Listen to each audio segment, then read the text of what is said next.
what is it, November? It's November already, right? This year is like flying by. I can't believe, somebody just reminded me the other day that we're like 2 weeks or less than 2 weeks from Thanksgiving here in the U.S. And then Christmas is like just almost a month away. It's like the year's almost over, Dan. But you know what? It might be a good thing to say goodbye to 2020. I'm not going to be too sad to see this year in the rearview mirror. I hope 2021 is a bit better. This has been a trying year for sure. But we've gotten a lot of Star Trek this year, so that's good. Oh my gosh. It's amazing how much Star Trek we've gotten this year. I mean, 3 series. That's incredible right there. We've never had a time where there's 3 series in the same year. Mm-hmm. That's pretty cool. Unless you're counting short treks, but yeah, that's pretty cool. Actually, yeah, no, because Picard wasn't till this year either. So yeah, never mind. Even counting that. Yeah, if only we had short treks this year too, then we could say we had 4 in the same year. That would be pretty cool. Which reminds me, would this be spoiler? Wait, what was I trying to think? I was thinking the other day, and I'm not going to say it, so if no one saw the recent episode of Discovery, Die Trying, episode 5, I won't say anything, but there was something in that episode where I thought, oh my gosh, I know what it is. It's not a spoiler. Okay, it's not really even in this episode. I'm just throwing it. Oh, by the way, everyone, I'm Bruce Gibson. That's Dan Gunther. We're talking. We're just jumping right in. Okay, so Linus and Giorgio is going to be a short trek. I'm telling you right now. That would be fun. I guarantee it. That would be fun. I guarantee it, because sometimes they do the short treks at the same time they're doing the original the regular episodes, and I think that they're teasing us with something that will get revealed in a short trek. That's I'm putting it down. Write it down, everybody. That's what's going to happen. So anyway, we're going to go into this episode with several news items, some little things that have been going on in Star Trek outside of the series and such. We're going to just talk about some Star Trek news. And the first thing I want to mention, and I hope all you negative YouTubers out there are listening right now, because I have a reliable source called Business Insider. It's not some obscure website that no one's ever heard of, some guy in his basement writing blogs and things. I'm not pulling from them. I'm pulling from Business Insider, who pulls from Parrot Analytics. And it shows that Star Trek Discovery is now even in higher demand than it was before. That's right. Star Trek Discovery is in demand.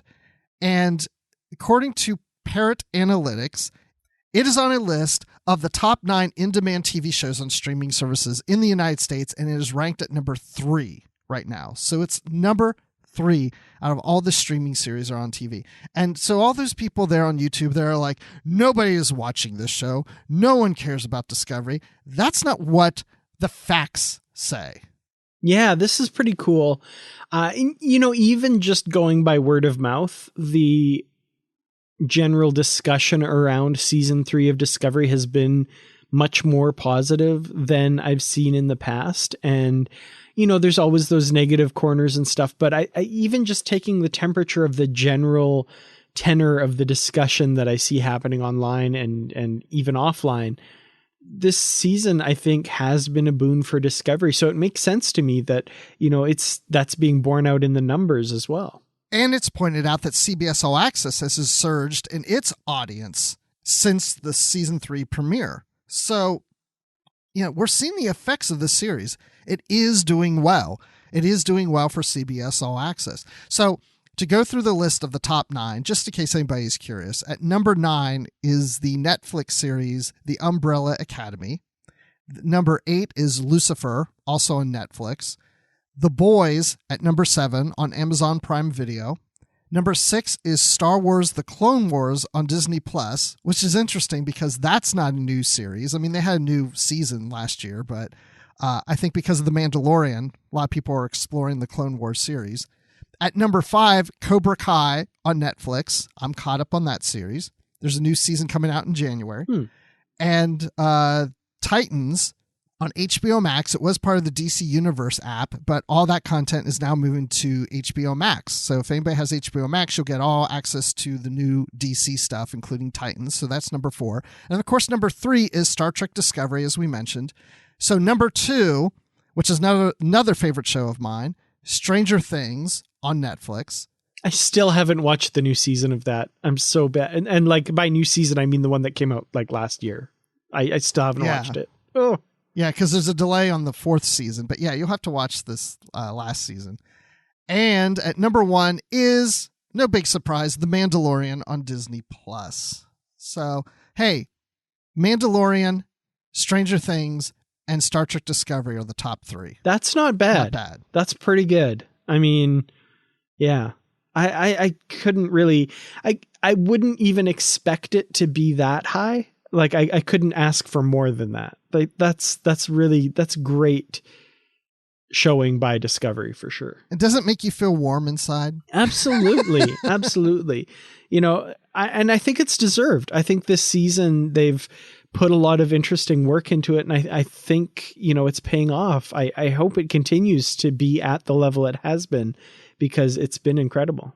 It certainly has. I've heard some people saying that they've never watched Discovery and have seen the broadcast airings of season 1 on CBS and have watched it for free on that service and are like, I don't know what people are talking about. This show sucks. I'm loving it. Mm-hmm. So maybe that's, we're also seeing a surge on CBS All Access as people are coming to the service now because they want to see the rest of the episodes and catch up. That would be cool. Yeah. I mean, I think that's paid off for them as well, airing it on CBS for sure. I have heard from other people as well, like you, that have said they're catching it for the first time now without having to go on CBS All Access. And that could absolutely be driving subscriber numbers. Yeah. And when I say I've heard from people, it's not like they're calling me or texting me. It's like I'm just finding random people online saying these things. And even like random people in real life, I've noticed, have been tuning into season 3 of Discovery because they've heard good things here in Canada, that like, oh, I just caught it on CTV Sci-Fi last week and that was really good. I need to catch up, you know. And the thing is, they don't even realize the show gets better over time. Mm-hmm. So if they like it now in the early part, they're going to love it later. Absolutely. So speaking of shows, Jeopardy, the game show Jeopardy, that's been on. Well, I mean, there was an older version before Alex Trebek and everything, but Alex Trebek has been hosting Jeopardy since I think it's the early 80s, if I remember correctly. 1984, I believe, or maybe even earlier than that. But yeah. I think it might be even a little earlier than 82, that. maybe? No, I'm not sure. Maybe it is 84. I think it is. I see something here in USA Today that says he's been hosting the show since 84. I'm with you, though. I feel like it's been earlier. He did it earlier than that, but I don't know. I'll have to check that out. I would have been 1 in 1984 for most of the years. So I just basically remember reading that somewhere. I definitely don't have memories earlier than that myself. Oh, well, see, I was in high school in 1984 and I remember Jeopardy being on, but I could have swore that he was on earlier than that, but okay. 1984. Doesn't matter. The thing is, sadly, Alex Trebek did pass away, and I think most everybody listening to this knows that. And you're thinking, well, what does this have to do with Star Trek? Well, LeVar Burton apparently has shown some interest in maybe hosting Jeopardy, but there's a campaign out there that's getting some traction that has reached a goal of 75,000 signatures as of last Friday. So there's something on change.org that's trying to get Geordie LaForge on Star Trek to be the host. And, you know, he sounds like he's open to it, but I just was kind of surprised to see this. How do you think LeVar Burton would do as a host of Jeopardy? I think he'd be perfect as a Jeopardy host. I mean, I watched Jeopardy every once in a while. You know, it was like, oh, Jeopardy's on. I'll watch a little bit of it and enjoyed it. And I've always been a huge fan of Alex Trebek. I think he was incredible and a lot of fun. If I can't like play a clip on here or talk about exactly what he says, but if you're out there, go search like Alex Trebek bloopers or promo bloopers or something on YouTube, and it's hilarious, and he's saying all sorts of naughty words that you don't expect to hear from Alex Trebek, but he's a delight. He was a delight. I loved the guy. I think LeVar Burton would be a terrific replacement, and I think he would just really fit into that perfectly. His presentation style, you know, Reading Rainbow, for example, just the way he talks to an audience, I think would fit really well in that Jeopardy environment. Yeah, I don't know. I can't really think of anybody I think that would be a good replacement. I haven't thought about it much. But yeah, I can see LeVar Burton do it. As a matter of fact, he tweeted saying, even if nothing comes of it, I can't tell how much I appreciate all y'all's love and support. And then he has the petition to change.org. So it's like, yeah. So he's into it. Up. Like, that's cool. Like, that's the biggest thing is like, would he be interested in it? And that's awesome. Yeah. I met Alex Trebek years ago, probably about 20 years ago. It was shortly after I got married. They were doing a taping of a couple weeks episodes on the road in Atlanta. And I don't remember who it was, but someone contacted me and said, hey, I want to invite you to the show. And so I took my new bride with me and we went to a taping of Jeopardy. And when they were done taping the episodes, he went backstage. They were closing the set, but they had us remain. And then he came back out. He had changed clothes. I remember he was wearing like a jean jacket or something. Canadian tuxedo, they call that. Exactly. Yes. Jean jacket and jeans. Yep. And they brought us up on stage. We stood there at his little pillar and talked to him for a little while. They took some pictures and we left. And I don't remember much. I don't even know what we discussed or what we said. But I just remember him being really nice and very cordial and came out and said hi. So, I wasn't a big Jeopardy watcher. I watched it here and there every once in a while. But yeah, I'll be tuning in if LeVar Burton's on there. But still, I probably won't watch it regularly. I'll watch a lot more, I think, at least at first, if LeVar Burton's on there. That's really cool. So if Pat Sajak were to step away from Wheel of Fortune, who should we from our Star Trek family bring onto Wheel of Fortune? I'm trying to think who would be a good person that would say, spin the wheel. Let's think. I don't know why, but my brain immediately went to Kate Mulgrew. I did too. I really want to see her host Wheel of Fortune. I think that'd be amazing. That's so weird. My first thought was Kate Mulgrew too, and I don't know why. That's what I was thinking. I was like, why am I thinking Kate Mulgrew? I don't know. That's really weird. I feel like Kate Mulgrew in a pantsuit would just fit perfectly on that Wheel of Fortune set, maybe. I don't know. Yeah. Like a beige pantsuit. I don't know why. I just she would fit on that set and she'd be great. And then we could have Ensign Kim doing the letters. Oh, there we go. Yeah, absolutely. But he has to be called Ensign on the show. I love it. You're still not promoted, Harry. I don't know. That's really weird. If anybody has any thoughts, but serious thoughts of, who they would like to see host Wheel of Fortune, or maybe somebody else in Star Trek would be good at Jeopardy too, besides LeVar Burton. How like Patrick Stewart? No, Avery Brooks. I want to see Avery Brooks do Jeopardy. That'd be cool. Actually, I want to see Garrick do Jeopardy. Not Andrew Robinson. Garrick. Yes. Oh, that would be good, especially when you're wrong and he corrects you. And then he gives the final Jeopardy answer or whatever. And as they're writing down, he's like, I will be disappointed if none of you get this one. You should know the answer to this. And he's just teasing them. Oh, yeah. Bashir and Star Trek actors on the show. Oh, and LeVar Burton, if he does do Jeopardy, they need to do a Star Trek week where they have Star Trek actors come on and play the game. That would be cool. That would be awesome. So, oh, well. Let's move on because, Dan, if you had known about this opportunity, you may have taken advantage of it. But apparently, Zachary Quinto has said that he would actually officiate a wedding as Spock if you paid him $1 million. That would get him to fly in wherever you are, get him to stay wherever he needs. He would do his own ears. He would do his own hair. All that stuff. He mentioned this on a YouTube show from Comedy Central called Stir Crazy with Josh Horowitz. And the idea was thrown out and he said, sure, he would do it. Now, I know $1 million is a lot. That's way more than you spent on your wedding recently, of course. I mean, a great deal. And, I've listened to the song If I Had $1 Million by Bare Naked Ladies many, many times. And at no time does the verse, I'd have Zachary Quinto officiate my wedding, come up. But if Zachary Quinto said, you know what, Dan, don't worry about the $1 million. I would love to just come and officiate your wedding as Spock. Would you go for it? And second, would your bride have gone for it?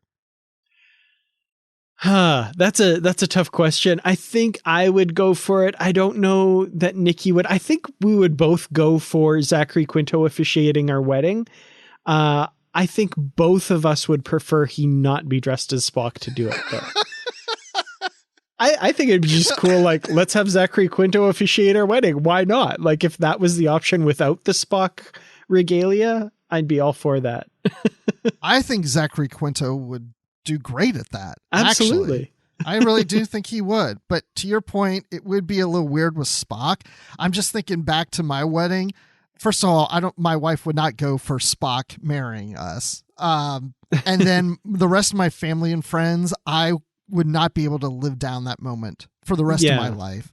Everybody would just be like, especially my parents, they're like, we understand you enjoyed that, but really, Bruce, come on, My mom would just be like always mentioning it to me. Yeah. But I mean, this whole coronavirus year has been tough. So I don't blame him for looking to make a few extra bucks, a few extra $1 million, I guess, as Spock. So. Well, a lot of this was said in jest. I mean, but he's like, yeah, I mean, I would do it. Someone gave me $1 million. But the funny thing to me will be if somebody actually does come up and say, when you're on that show, I would actually pay you the $1 million. I'm making that offer right now. He would probably be floored. He's probably not expecting that to happen, but it could. There could be some really rich Star Trek fan out there that wants to be married by Spock. I would believe that person exists. Yes. If that person exists, I hope that person listens to the show, because Dan and I could use that $1 million. We could do stuff with that too. Yeah. Have the two of us officiate at your wedding. That would be cool. And we'll dress up. I'll be Riker. Sure. I'll be, I don't know, a podcaster. I'm dressed as a Star Trek podcaster. What do you want? I'll be Riker, and I'll put my leg up on something and do the wedding. And I'll play the trombone at the reception. Well, okay. So let's move on to another event. So we've had 2 events recently. Well, one may be coming up, but one recently happened with Kate Mulgrew and Captain Janeway. So there is a statue. I'm sorry. I just kind of think this is funny in a way. Even though I'm a huge Star Trek fan, I see like this is kind of ridiculous. But of course, the Captain Janeway character is from Bloomington, Indiana. Well, that's an actual place. And so they raised enough money to erect in her honor Captain Janeway statue in Bloomington. And it's a monument there. It's on the Bee Line Trail next to Wonderlab Museum there in downtown Bloomington. It's a bronze bust of Janeway. And it was unveiled as a special ceremony where they had Kate Mulgrew on live video. Because of COVID, she would like to have been there, but because of COVID, she did it by video. So if you're in Bloomington, go by and see the bronze statue. It's actually there, and it says Captain Janeway on it. It gives her date of birth of the characters, and it looks good, actually. It looks pretty decent. Yeah, it's kind of beautiful. I think this is really neat. I think I like this commemorating future history. We've had, of course, Riverside, Iowa as the birthplace of Captain James T. Kirk. So, I love to see Janeway getting her due here as well. And the fact that Kate Mulgrew took part in this ceremony remotely is really neat. And yeah, it's beautiful. It's a really great likeness. Yeah, I like how it says on the top, future birthplace of Captain Kathryn Janeway. Mm-hmm. So pretty cool. So I will say this, as much as I think it's kind of funny and a little ridiculous, I do like it. And if I'm ever in Bloomington, I will definitely go by and see it. Absolutely. Yeah. I could see there being like a Star Trek tour or something that would include this as a stop now. Yep. And, I don't think I've ever been to Bloomington, Indiana, but there's a possibility that could happen. But I've definitely been to Boston, and I've been to Boston many, many times, and I'm sure I'm going to be in Boston again. Well, Now someone is trying to raise some money and get a monument erected there in Boston for Leonard Nimoy for his portrayal of Spock. Now, Leonard Nimoy was born and raised in the West End neighborhood of Boston, and he also attended Boston College, so he does have connections to the city.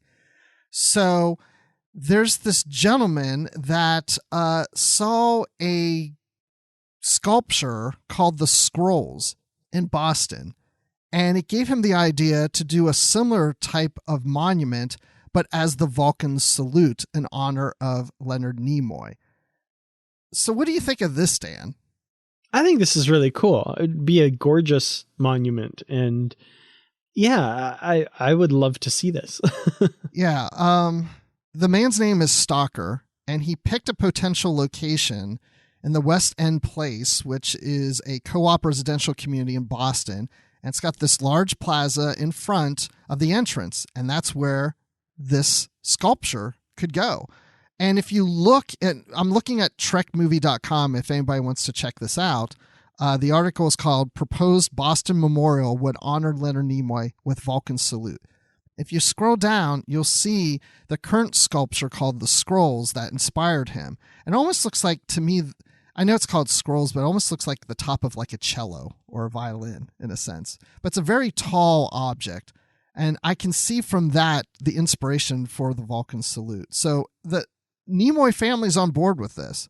So, money's trying to be raised for it, and we'll see if he gets the go-ahead to go ahead and do this. But it would be a 25-foot stainless steel memorial. So. Yeah, very cool. I mean, that would be something that I've never been to Boston, but that would have to be we'll definitely try and find this and get my picture in front of it if I was ever there.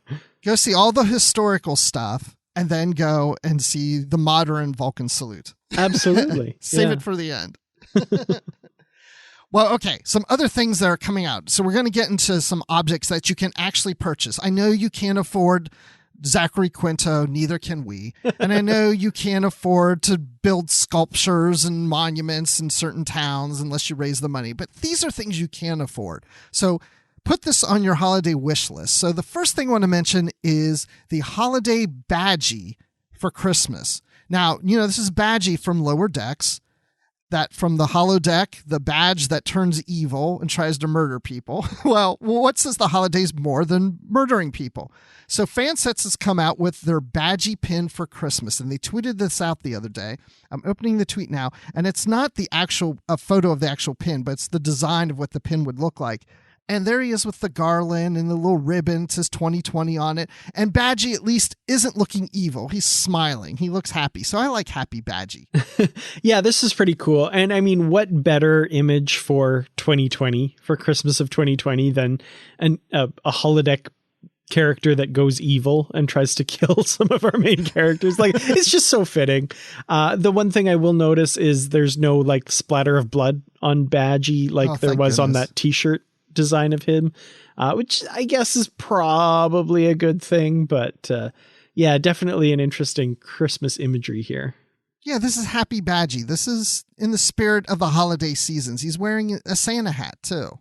Can I teach you a lesson? Uh-oh. Yeah, I'm glad it doesn't talk. That would freak me out.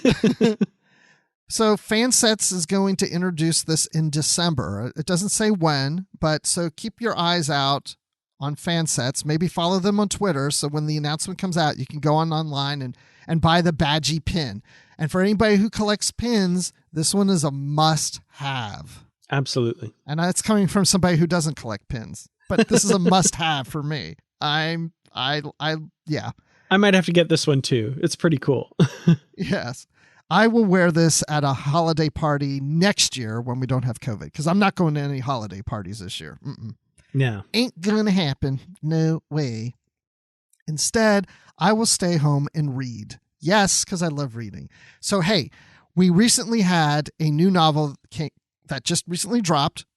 The TOS novel, A Contest of Principles by Greg Cox. We've mentioned this on the show before, but I just wanted to mention it out there that is now available for purchase in both print and ebook. And also in addition to that, there's the audiobook version. And the good news is Greg Cox not only wrote the novel, but he will come on to this show to discuss the novel, and that will be on our November 27th episode of Positively Trek, where we discuss this novel with him. Yeah, definitely looking forward to that. I'm partway through the book now. It came out a week ago from when this episode drops. And it's really good so far. I definitely recommend you pick it up. It's got that classic TOS flavor to it. And we're really excited to have Greg Cox on the 27th. I just want to do a quick note here for people who are expecting our autobiography of Kathryn Janeway episode last week. That did unfortunately have to be delayed by a week. That is coming this Friday. It'll be our next episode coming out after this episode. So that'll be coming on Friday, November 20th. So we do still have that coming. So those of you who are looking in your podcast feed going, hey, didn't last week they say that was going to come out next? Our apologies for that. Unavoidable issues have meant that we had to push that a week. Yes. It's not because we're not doing our jobs. We all are, including Una. But yeah, unfortunately, Una was a little under the weather. So we gave her time to recover because you know what? We're nice people. We're nice guys. we can do that, you know? Seven's Reckoning, issue number 1 of the Star Trek Voyager comic is now available and is the first Voyager miniseries from IDW. And it focuses on 7-9's initial days on Voyager as she struggles to understand the nature of being human. So I haven't read it yet. I do have a copy, and we will review the whole series once all the issues come out. We will have an episode where we discuss Seven's Reckoning as a miniseries. Yeah, definitely looking forward to this one as well. Now we say it is now available. If you're an eager beaver and listen to this episode on the day it drops, it'll be available tomorrow. It comes out on Wednesday, November 18th. So if you listen to this episode on the 17th, you just got to wait a day, but it is out very, very soon. Chances are you'll be able to get it once you've heard this episode. Yeah, thank you for pointing that out. Yes, if you're listening to this the day the episode drops, it may be out, but definitely by tomorrow, it will definitely be out. Yeah. So at least online. But yeah, visit your comic book store because it might be there already. You never know, but it's definitely worth a read. Last thing to mention is, do you remember there was this Deep Space Nine documentary called What We Left Behind? And it focused on the making of Deep Space Nine and talked to the writers and the actors and stuff, all reflecting back on the series. Well, it was fan supported, and now it's available for free on YouTube Movies in the US only, unfortunately. So if you're in the US, you can just go to YouTube, type in YouTube Movies or What We Left Behind, and you should find the whole about 2-hour long documentary in there for free to watch. And if you pay close attention at the end credits, you may see our names in there somewhere. Yep. I managed to find my name, and of course our names are fairly close together. Gibson, Gunther, we're in the same little block there. But yeah, that's always a fun thing to pick out. Yeah, I did donate to the Kickstarter for this project way back when, and it's definitely worth a watch. I have it on Blu-ray. It's great watch. And the fact that you can catch it on YouTube Movies, that's pretty cool. Yeah, I remember they sent it to me, and they also sent me a poster. Did you get the poster? Yes, I believe so. I have it rolled up somewhere. I have to go me look too. for I don't know where it is. Uh-oh. I know. That's what I'm just thinking. What did I do with the poster? Because I'm like out of room to hang posters right now. Mm-hmm. So, yeah, I got the poster around here. Anyway, if anybody didn't get the poster and you really, really want the poster, then maybe reach out to me. Maybe I'll even give it to you. I don't know. Maybe I shouldn't put that out there, but since I'm not using it, then maybe somebody else would like it. So anyway, well, that's it for the show. You know, just wanted to kind of catch up everybody on some things and just have a fun discussion. And listen, if there's any time that you have a topic, a Star Trek topic that you would like for us to discuss, hey, we're open to suggestions, and we'll have guests on to even talk about those topics sometime. So, you know, just email us or tweet to us or whatever. Just reach out to us individually. Dan likes getting direct messages. So if you send them a DM, just make sure there's no spoilers in it. Thanks. Yes. Thank you for that. I appreciate your consideration in that matter. So Dan, when people want to reach out to you and not send you spoilers, where can they find you? You can find me on Twitter. I'm at Kertrats. That's Kertrats. And on youtube.com/Kertrats Productions, where I make videos mostly about Star Trek, but I'm also occasionally talking about The Mandalorian these days too. And you can email us at positivelytrek@gmail.com. You can follow us on Twitter at positivelytrek. Look for our Facebook group on Facebook. Just search for Positively Trek and join the group. And you can follow me on Twitter at Admiral_Rex. And you can email me, I guess. I've never put this out there, Admiral_Rex@yahoo.com. There you go. Yahoo! Hashtag not a sponsor. That's true.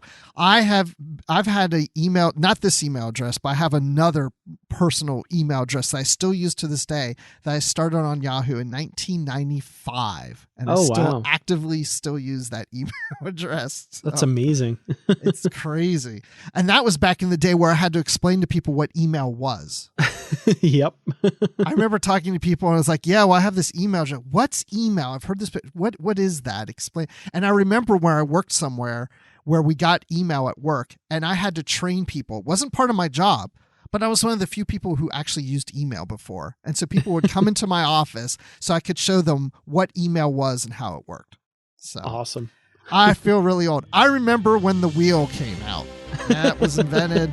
I remember Fire. Oh, first time we started Fire. That was great. So thanks everyone for listening. Oh, and the Una episode is the next one. So check it out. Una McCormick. So everyone, thank you for listening. And until next time, stay positive. Or live long and carry on.